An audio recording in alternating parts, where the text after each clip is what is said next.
My name is Anne. At 26 years old, I got married 6 months ago to John, who is 30 and works as an office worker. The story I'm about to share began when John unilaterally decided to have his younger sister Molly move into our brand new house. This house, worth $45,000, was built for us as newlyweds. Ever since our engagement, John and I have been discussing the layout and choosing the furniture, planning to move in immediately after the wedding. When John's belongings arrived, I was surprised by the sheer volume. I asked him, "John, will this all fit in the house? Don't you think you have too much?" John nonchalantly replied, "Ha! Didn't I mention Molly is moving in with us?" I was taken aback. "Molly is moving in with us? Why? We're newlyweds," I challenged. "What's the big deal? Molly is family to you too, and there's no problem with us living together. She wants to live in the new house," he responded. I protested, upset that there had been no discussion about this. John ignored me and continued unpacking his stuff. Eventually, he started shouting, "If you don't like it, you can leave. I'd already decided to have Molly here, so quit your complaints." Clearly unconvinced, I told him I'd call my brother. Fearing my brother, John quickly changed his tune. "Wait, don't call him. Molly isn't staying here forever. She just needs a place until she finds a job and a house. Can you please understand?" Reluctantly, I agreed. "Can Molly use the guest room, right?" I suggested. John made a dubious face and mumbled, "Ah, yeah," though he didn't seem convinced. I moved Molly's things into the guest room. After a hectic day of unpacking, we had completed more than half of it. We were having a toast to celebrate our move when the doorbell rang. It was already past 9 p.m., so I thought of ignoring it, but John hurriedly went to the front door, unlocked it, and let the visitor in. I was shocked as I was already dressed for bed. From the kitchen, John called out, "Hey Anne, Molly's here." Annoyed, I returned to the living room. "Welcome, Molly. What brings you here so late?" I asked, trying to hide my irritation. Molly retorted, "Can't I come home whenever I want? Now, where's my spacious room? Show me around, big bro." She flung open doors looking for another room on the second floor. "Here it is. This is the room for me, right, big bro?" I had a bad feeling and followed her upstairs. Molly was claiming my workroom as hers. I couldn't help raising my voice. "This is my workroom. It can't be your room." John suggested, "Why not make this Molly's room?" "No way," I insisted. I then suggested the room next to it, intended for John's hobby workroom. He panicked. "Not that room. I've been looking forward to using it. I chose the wallpaper and everything." "No way." The only option left was the future children's room, currently being used as a guest room. Still unsatisfied, Molly snapped, "You're quite insolent, aren't you? Not listening to the head of the household. Quite cheeky for a freeloader who depends on him for meals." I lost all energy to argue back, thinking, who's the real freeloader here? While heading back to the living room, I heard Molly asking, "Hey big bro, do we have anything to eat? I'm hungry." I ignored her and continued my solo celebration of our move. They seemed to be having an argument, but I didn't care until John came over and said, "You're always going against me and drinking all high and mighty." He took the wine bottle and gulped it down, then shouted, "If you can't listen to me, get out. I'm the head of the household. Don't underestimate me." He left with Molly. Despite the late hour, I decided to call my brother and tell him about Molly. He picked up the phone on the first ring, as if he was waiting for it. However, I could tell from his voice that he was angry. "Are you mad, bro? Were you sleeping?" "I'm sorry," I said.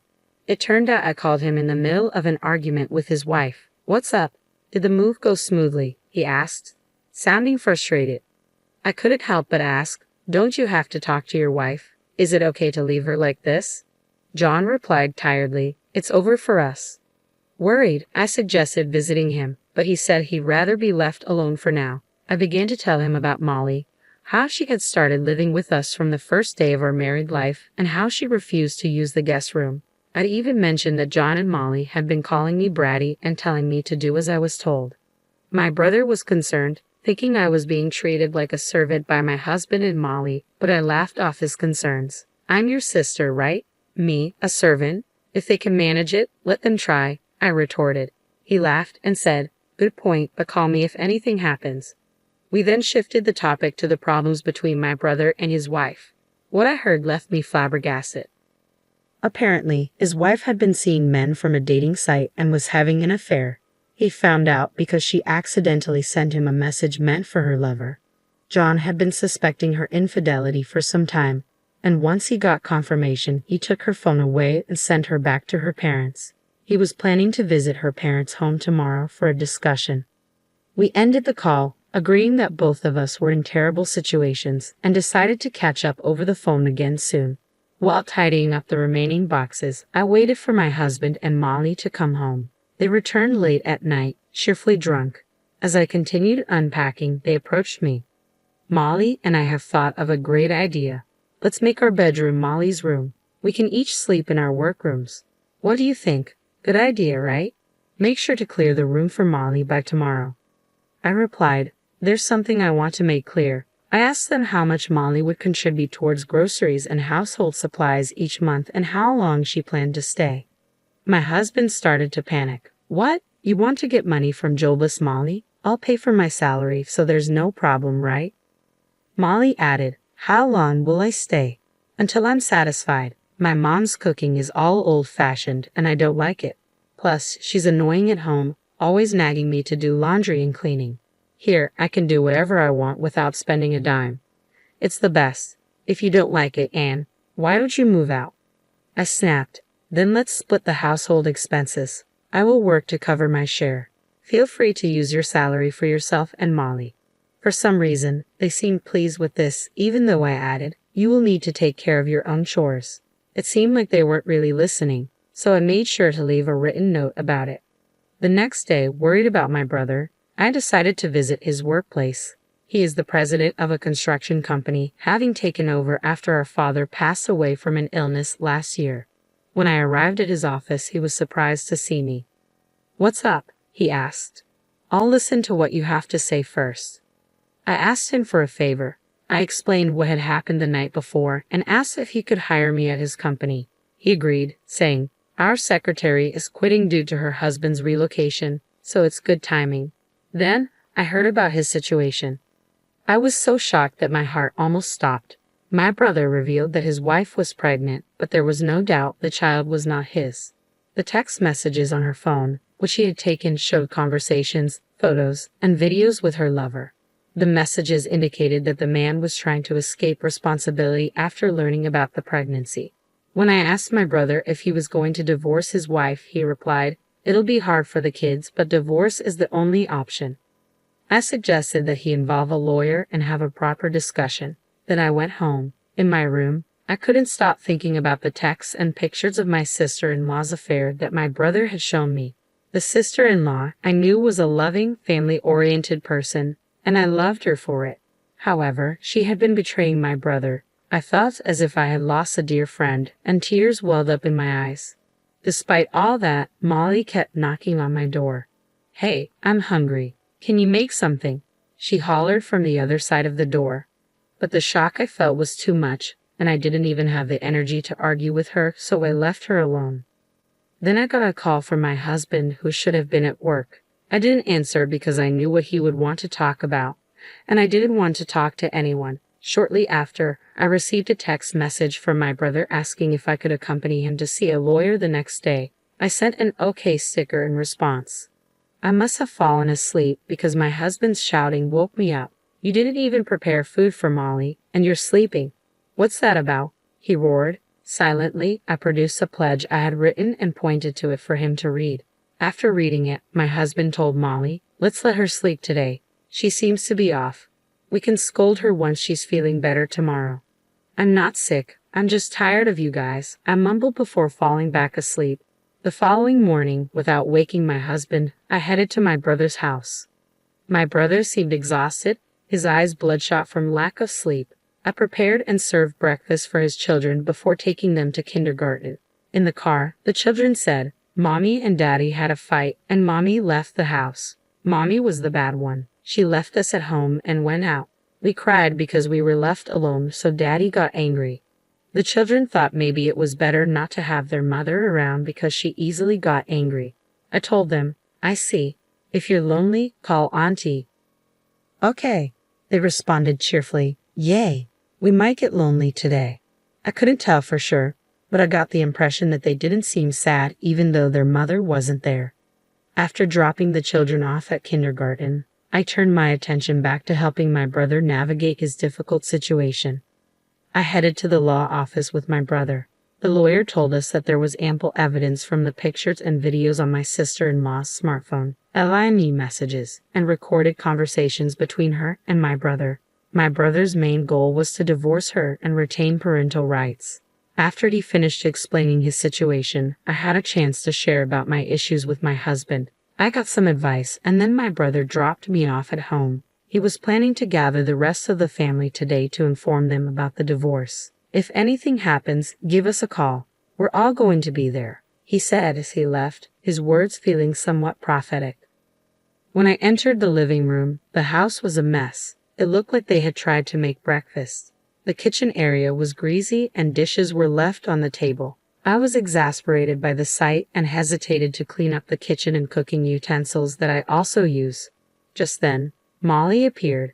"Where did you go without even making breakfast?" "John didn't eat anything and went to work. Isn't it unacceptable to abandon household chores as a wife?" she confronted me.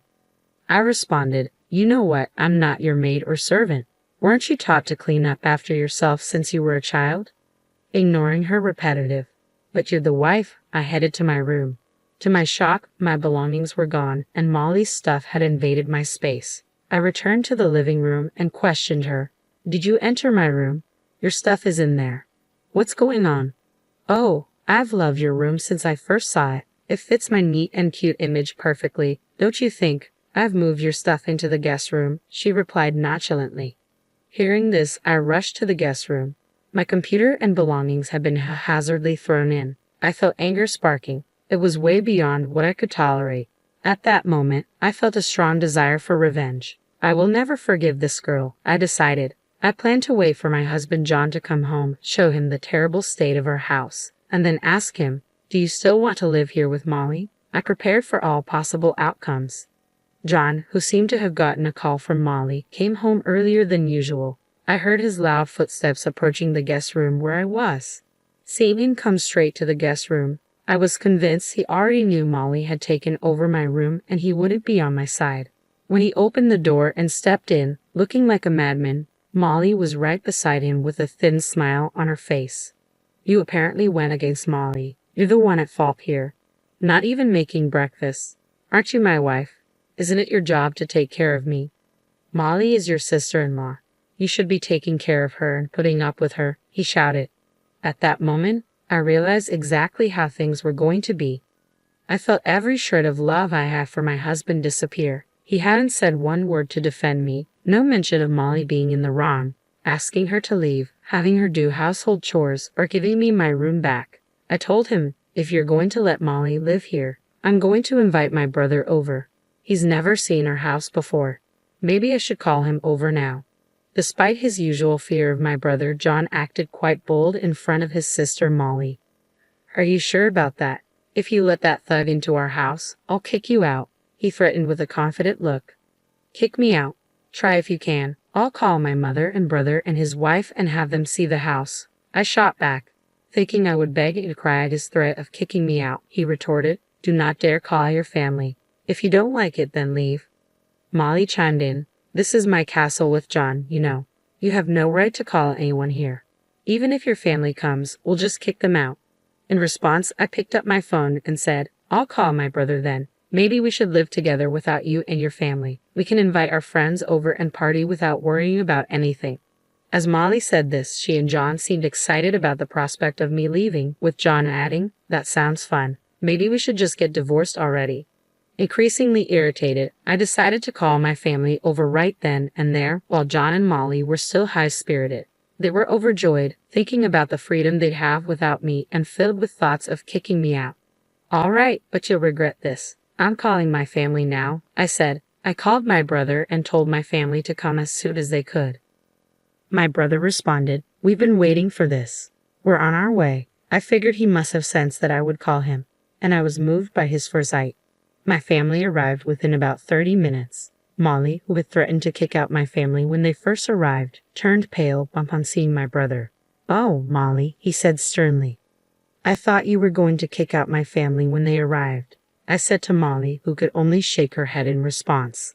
Seeing her fear, John also shrunk back, no longer as bold without his allies' support.